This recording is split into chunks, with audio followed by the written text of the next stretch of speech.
आणि जे काही आहे आमचं ते फक्त आणि फक्त बाबासाहेबांच्या कृपेने आहे. जय भीम सर्वांना. आज आंतरराष्ट्रीय संग्रहालय दिवस आणि असा योग लागला की आज डॉक्टर बाबासाहेब आंबेडकर यांच्या संग्रहालयात येण्याचा एक चान्स भेटला मला आणि ते मी बघण्यासाठी आलोय पुण्या या ठिकाणी.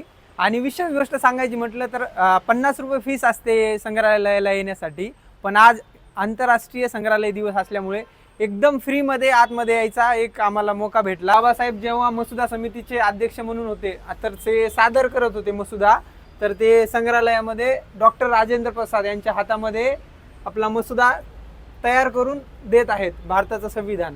हे बघा, हे या ठिकाणी महाड येथील 14 तळ्याचा सत्याग्रह, तर तिथं वर्णन, त्या चित्राचं वर्णन केलेलं आहे. तर आतमध्ये बघू शकताय बाबासाहेबांचा तळ्याचा सत्याग्रह, त्याचं वर्णन या चित्रीकरणामध्ये सादर केलेलं आहे. ऐतिहासिक पुणे करार झालेला आहे. तर बाबासाहेब बसलेले आहेत, त्यांचे सहकारी बाजूला बसलेत आणि गांधीजी उपोषणाला बसले होते, तर गांधीजीला भेटण्यासाठी बाबासाहेब आलेले आहेत.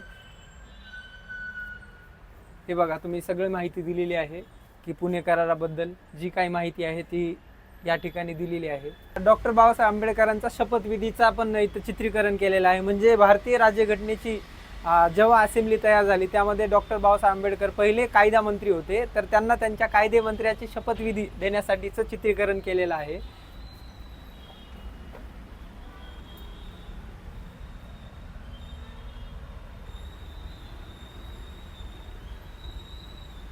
इथे संपूर्ण माहिती दिलेली आहे.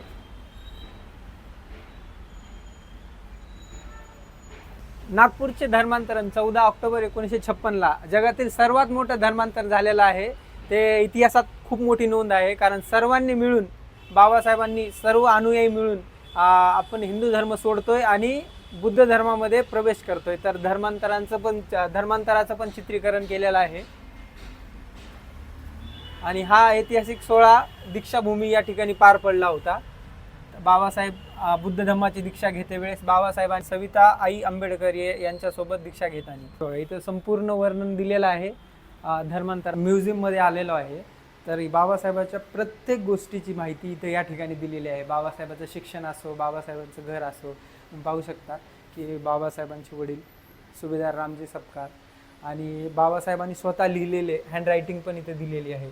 म्हणजे बाबासाहेबांनी स्वतःच्या हाताने लिहिलेले हँडरायटिंग, बाबासाहेब कुठं कुठं शिकले, एल्फिस्टन कॉलेज मुंबई या ठिकाणी, बाबासाहेबांचं लहानपण, 14 तळ्याचा सत्याग्रह, हे भीमा कोरेगाव, विजयस्तंभाला भेट दिली होती भीमा कोरेगावच्या, तर बाबासाहेब आणि बाबासाहेबांची जी कमिटी होती मसुदा कमिटी, त्या मसुदा समितीचे कमिटीचे संपूर्ण मेंबर, त्यांच्यासोबत बाबासाहेबाचा फोटो आहे. साहेबांची अभ्यासिका पाहिली का? चला तुम्हाला दाखवतो.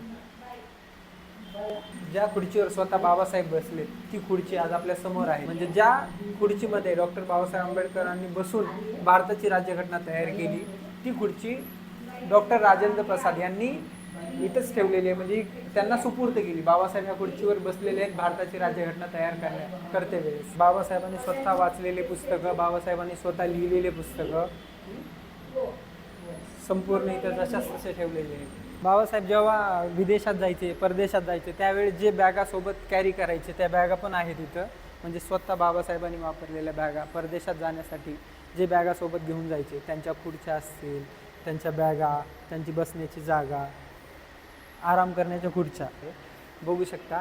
बाबासाहेबांनी वापरलेला कुर्ता आहे, पैजामा आहे, शॉल आहे, बाबासाहेबांचे कपडे आहेत, बाबासाहेबांचा बेड आहे, जिथं गादी आहे बाबासाहेबांची ठेवलेली,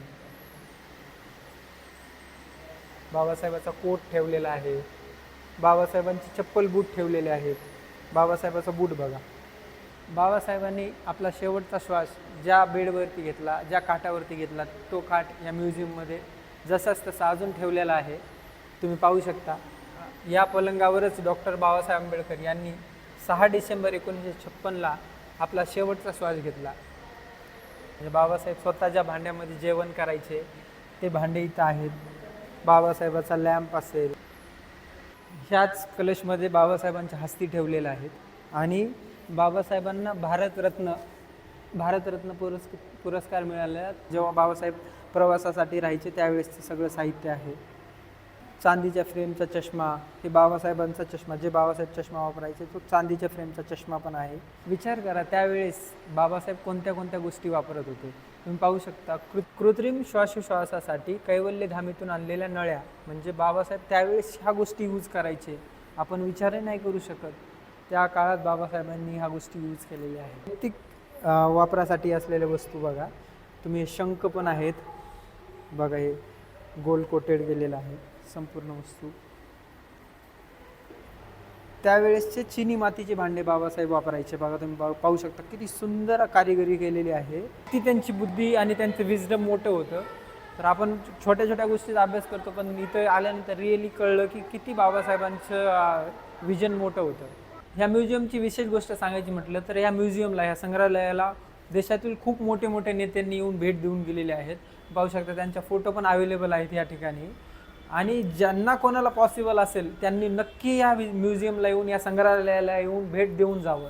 कारण पूर्ण जीवनवाहिनी, बाबासाहेबांनी आपल्या जीवनात काय काय कार्य केले, बाबासाहेबांनी समाजासाठी काय केलं, बाबासाहेबांनी देशासाठी काय केलं, हे एकदम स्टेप बाय स्टेप सगळ्या गोष्टी इथं दिलेल्या आहेत. आणि पूर्ण गोष्टीची संपूर्ण सखोल माहिती दिलेली आहे.